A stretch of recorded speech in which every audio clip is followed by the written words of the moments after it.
Okay, hi everybody. Welcome to my kitchen. Today is Wednesday. It's August 16th. This is Cooking with Joel. There's been some new developments with the sauce, and I looked at them again today, and yeah, they are pretty thin. So those could actually be used for spaghetti or tomato soup or soup base. So what I did is I ran to the farm, only this time I bought two bushels. I bought 2 half bushels, which equal 1 full bushel. I also had a long, nice chat with my husband, like I normally do, and I decided to get an actual machine that separates the skin from the peels rather than using the handheld. Now, the handheld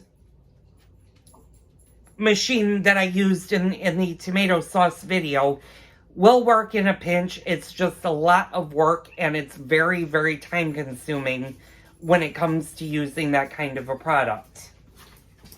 So this time, by doing things a little bit differently, I'm going to see if that will change how the sauce comes out, and hopefully that'll give me a more thicker sauce. So you guys may be seeing another tomato sauce video. I'm not going to do the whole entire thing. I will do it from the time that the tomatoes process on the stove to using the new machine, and then the final outcome, because it's going to be pretty much the same thing. Basically, what I screwed up with is the first batch, when you put the tomatoes a little at a time in your pot, you should allow all of the tomatoes to actually break down, and it takes about an hour and a half, sometimes even longer. Sometimes it can take 2 hours, depending on how much water your tomatoes produce. I also, next time, I'm going to let the tomatoes sit a lot longer than I did. I think for the tomatoes, an hour just wasn't long enough to let them sit and drain off when I salted them. So I'm going to give them maybe an additional hour or so before I actually use them to make the sauce.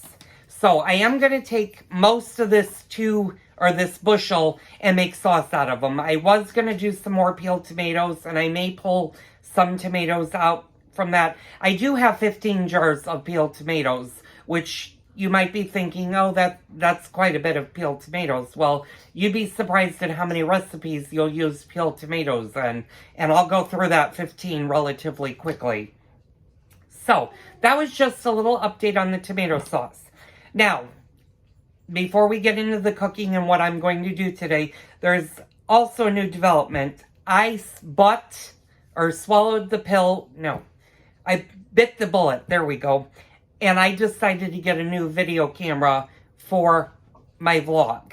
Now, this is not a professional vlogging camera at all. It's relatively cheap. I got it on Amazon. It's a company that I have no clue what its name is, because I've never heard of this brand before. Usually, most vloggers that do professional channels, GoPro, Canon, Sony, Panasonic. I know I'm forgetting another big one, but those are the brand name cameras that people use when they record their videos. You guys have all been seeing my videos being recorded on my iPhone, my 12 series iPhone, and yes, down the road, I probably will bite the bullet, and I'll probably upgrade to either the 15 or wait till the 16 comes out next year, depending on what they do.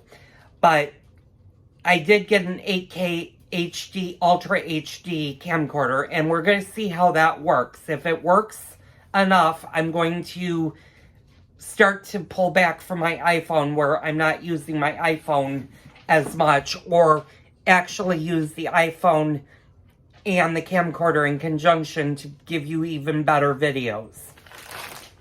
Now, like I said, this is something that I've been thinking about for quite a while. I've actually been thinking of this longer than I actually had been thinking of getting a new laptop. And of course, I had no choice but to get the laptop first because my iPad was just never designed to do as much video editing and hold the amount of videos that I'm recording for you guys. So, starting probably Saturday, maybe even Sunday, I'll show you, I might do a sample video on Friday that you'll see on Saturday with the new camcorder. We'll see how that goes. Until I get used to it and know all of the bells and whistles with it, I will be using the iPhone to record the videos for the time being. So, now that we got that out of the way, cooking videos for today. I'm going to make a peach pie, and I'm not going to show you the whole thing, but I will show you the tricks and tidbits that I'm going to do with this peach pie. Tomorrow's video is going to be very, very interesting. And when I say tomorrow, you're seeing this on Thursday. So you're seeing this video on the 17th. So on the 18th, which would put it to a Friday, that's when I'm going to do the leg of lamb. And I bought little fingering potatoes. And I bought 2 different types of fingering potatoes. And that's going to be part of the lamb meal.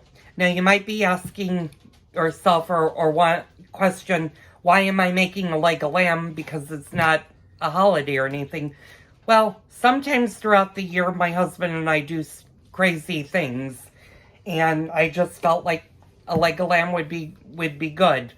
There's been years where in the summer, my husband will be like, let's have a turkey, and I'll take a frozen turkey out of the freezer.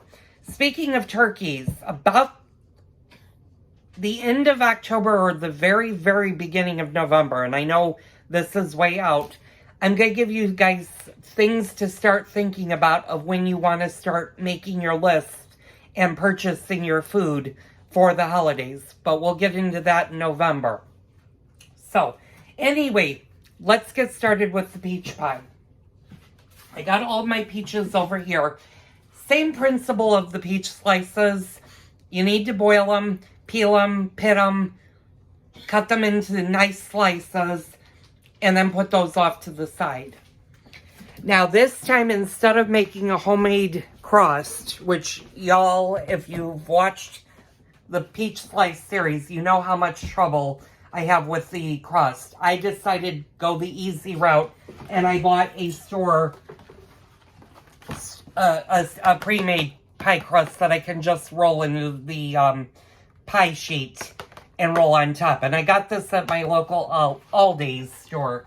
And Aldi's, I'm not sponsored by anyone. So just so you guys know, I'm not collecting any money from any of the companies that I mentioned. But your local Aldi's does have great produce and products. I have bought many things from Aldi's that I use on the regular. My husband more so than me, but our bread comes from Aldi's. Some of his jellies, if I'm not making homemade jellies, can come from Aldi's. Sorry, I'm trying to get out of the habit of doing so much, and I find myself doing it more. But things like pie crust and stuff, do you need to buy the brand name Pillsbury? No, they're actually made by the same company that does the Pillsbury. The only difference is one has Pillsbury and one has a generic name. And surprisingly, they're actually both priced low. The reason the Pillsbury is priced so much is you're getting the Pillsbury name on it. So you can use generic. I may do an amendment to the garden videos. This is going to be more of an update than it is going to be cooking video. The next series I record, and I'll do a couple of videos for you guys tomorrow. I may do an update on the garden. I do have bananas that are ripening. These bananas are ripening, and I have 2 zucchinis right now in the garden that I'm thinking of at least doing one into a zucchini banana walnut bread, because my husband and I love zucchini bread. Now, I do need to be more careful because bananas are very loaded with potassium, as are potatoes. And if he has a lot of potassium and a lot of potatoes, I don't want to increase his levels. So we might do that later on. Okay, so I'm gonna get set up for the peach pie. I'm gonna stop the video. I'll be back in a few minutes and we'll get started with peach pie. Okay, and I'm back. Welcome back to my kitchen. This is Cooking with Joel. I'm not gonna give the date because I already did in the first half of the video where there was no cooking. It was just me babbling. Anyway, I got things set up. I have my hot water so that I can drop my peaches in there, and that makes it a lot easier to peel the peaches.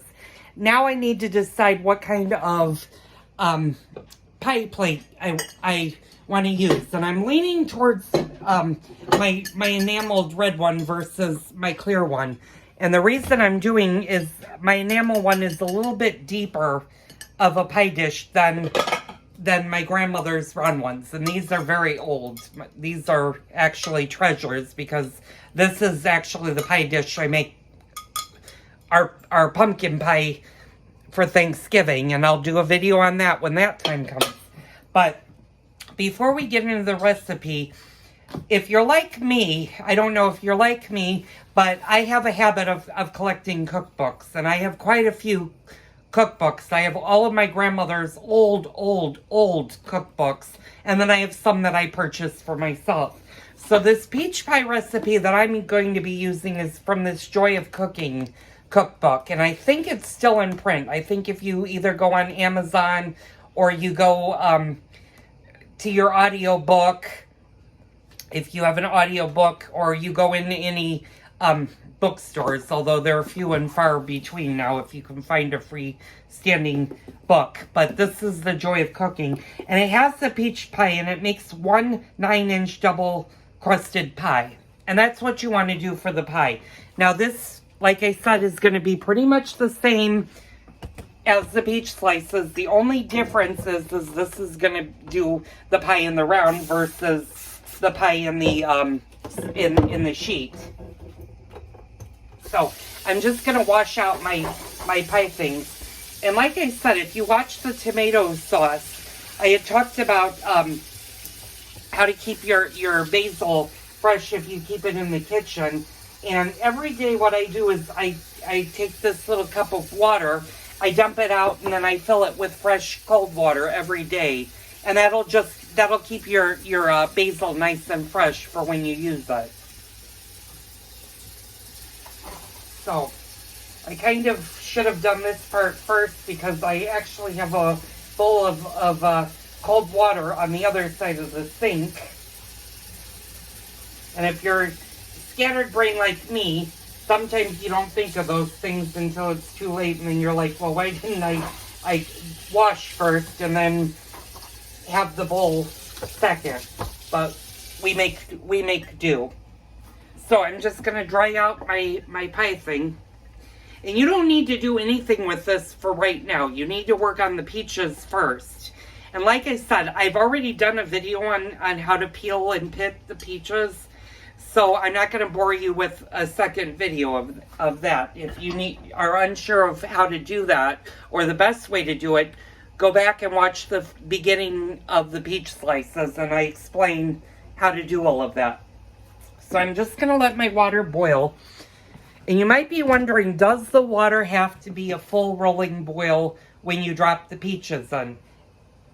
The answer is no, it does not. As long as it's starting to come up to a boil, you can drop the peaches in. Go 30 seconds and then check. You might have to go a little bit longer if you're not a full rolling boil for your peaches. Now, how many peaches do you need? Well, this recipe says about 2.5 pounds. I figure that's about 7 or 8 nice peaches like this. And any bruises, and you can see where the dentation, I'm going to kind of turn it to the side and then kind of angle you. All of this would need to be cut out of this particular peach because that's all bruised and rotten. You don't want that in your peach pie. So I'm going to count out how many peaches I have. And ooh, if you have a peach that has a lot of bruises on it, sometimes you have to chuck that out. And I'm going to chuck that one out because it's, oh, and I have several like that. Ugh. Okay, the next thing is to make sure the rest of my peaches are good.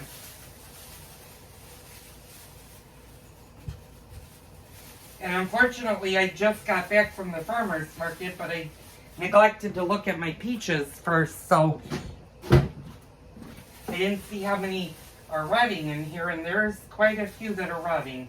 But I think I might have enough peaches to do this. Now, sometimes if they're really, really rotting like this, sometimes you have to actually cut that out before you boil them, and that's exactly what I'm going to do. I'm just going to use my paring knife.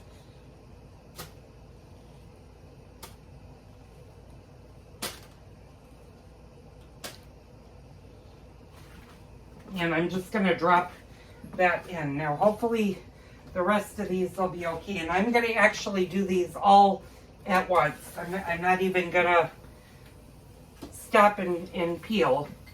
And I'm going to put my timer on for 30 seconds and hit the start button.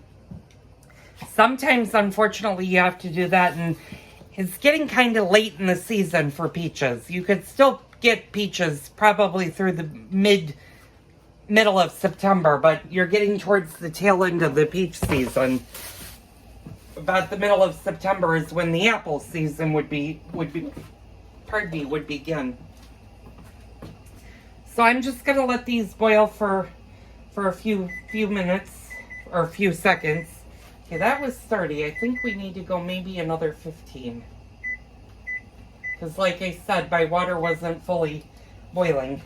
I'm gonna take, okay, some of these are actually looking like they're gonna peel nicely. Yeah, and that one I can tell is really rotting.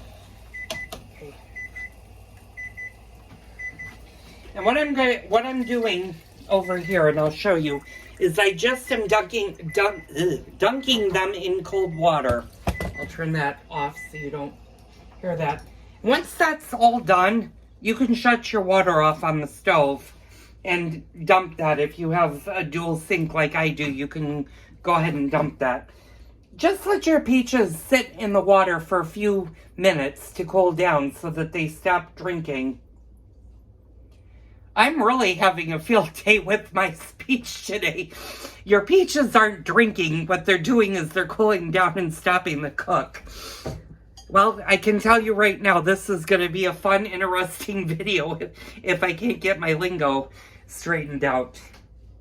And this is the joy of being a YouTube creator for a channel. Sometimes the brain doesn't activate quick enough and the mouth is already moved and the wrong things come out of my mouth. So I apologize for that. Yeah, you don't want your peaches to drink. You just want them to cool down. Although if you're making a nice peach Bellini or and that's a cocktail, or if you're making peach crepes, well, of course your peaches can drink in that instance because you want to put liqueur on it, but you don't want to do that for a peach pie. So I'm going to take the most rotten peach that I see, and this one is really rotten. You can see how that has a huge bruise right there. This is actually peeling quite nicely, but it has multiple blemishes and bruises on it. So after I take all this peeling off, I'm just going to gently start cutting out the bruises. And hopefully this peach is this peach should be salvageable. Oof, this one has a huge blemish on the back though.